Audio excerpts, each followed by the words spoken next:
Alam mo ba na minsan ang pinakamahirap na desisyon ay naging dahilan ng pinakamalaking pagbabago? Isang undocumented na housekeeper sa hotel ang nakatuklas ng nakakagulat na sikreto. Ang ilang kwarto ay ginagamit para sa human trafficking ng mga minor de edad. Nakita niya ang lahat, ang mga batang takot, ang mga lalaking pumupunta, ang management na tumatanggap ng bayad para tumahimik. May 3 anak siyang pinapakain, walang legal na papel.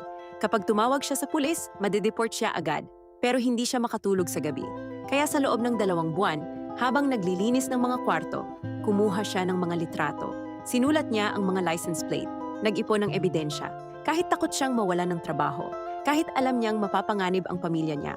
Nang tumawag siya sa FBI, nagsimula ang investigasyon na nagresulta sa malaking raid. Naligtas nila ang mahigit 40 bata. Ngayon, nasa witness protection siya, may legal residency na. Nagtatrabaho sa Victim Advocacy Organization. Ang kanyang tapang ay hindi lang nakaligtas sa mga bata. Binigyan din siya ng American Dream na akala niya imposible na. Minsan, ang tamang desisyon ay nagbubukas ng pintuan na hindi mo inasahan.